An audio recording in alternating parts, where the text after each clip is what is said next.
భక్తుల రద్దీ కొనసాగుతోంది. క్యూ లైన్లో భక్తులతో కిక్కిరిసిపోయాయి. శ్రీవారి సర్వదర్శనానికి 14 గంటలు, ప్రత్యేక ప్రవేశ స్లాటెడ్ సర్వదర్శనానికి 3 గంటల సమయం పడుతోంది.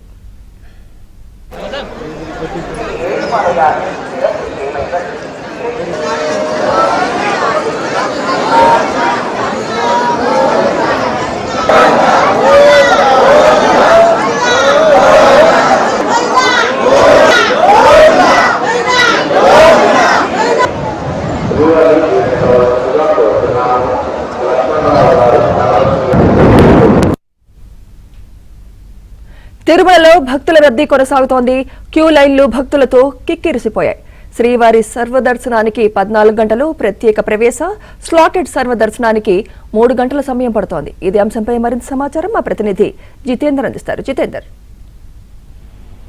గత వారం నుంచి కూడా నిత్యం లక్షలాదిగా భక్తులు తిరుమలకు తరలి వస్తా ఉండడంతో శ్రీవారి సర్వదర్శనానికి సంబంధించి వైకుంఠం క్యూ కాంప్లెక్స్ లోని కంపార్ట్మెంట్లన్నీ కూడా నిండి వెలుపుల నారాయణగిరి ఉద్యానవనంలో ఏర్పాటు చేసిన షెడ్లు కూడా నిండి కిలోమీటర్ మేర క్యూ లైన్ లో భక్తులు వేచి ఉన్నటువంటి పరిస్థితి ఉంది. దీంతో శ్రీవారి సర్వదర్శనానికి 14 గంటల సమయం కూడా పడుతున్నటువంటి పరిస్థితి ఉంది.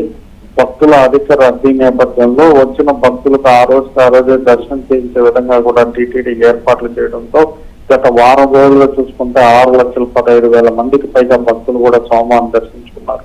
నిన్న ఒక్కరోజే 98,000 మంది భక్తులకు కూడా టీటీడీ సోమవారి దర్శన భాగ్యం కూడా కల్పించింది. దీంతో లక్షలాదిగా భక్తులు తిరుమలకు తరలి వచ్చినప్పటికీ భక్తులకి 12 గంటల నుంచి 24 గంటల లోపలే టీటీడీ దర్శనం సౌకర్యం కల్పించడంతో భక్తులంతా కూడా టీటీడీ చేస్తున్నటువంటి ఏర్పాట్ల పట్ల సంతృప్తి కూడా వ్యక్తం చేస్తున్నటువంటి పరిస్థితి. ప్రస్తుతానికి కూడా తిరుమలలో భక్తుల రద్దీనే కొనసాగుతా ఉండడంతో ఇప్పటికే క్యూ లైన్ లో ఉన్న భక్తులందరూ కూడా ఈ రోజు రాత్రి లోపల సోమవారి దర్శన భాగ్యం కల్పించే విధంగా కూడా అధికారులు ఏర్పాట్లు చేస్తున్నారు. ప్రస్తుతం తిరుమలకు చేరుకుంటున్నటువంటి భక్తులకి ఇక రేపు ఉదయం నుంచి కూడా దర్శన భాగ్యం కలిగే అవకాశం కూడా ప్రస్తుతం తిరుమలలో కనపడతా ఉంటుంది. Right, thank you Jitender.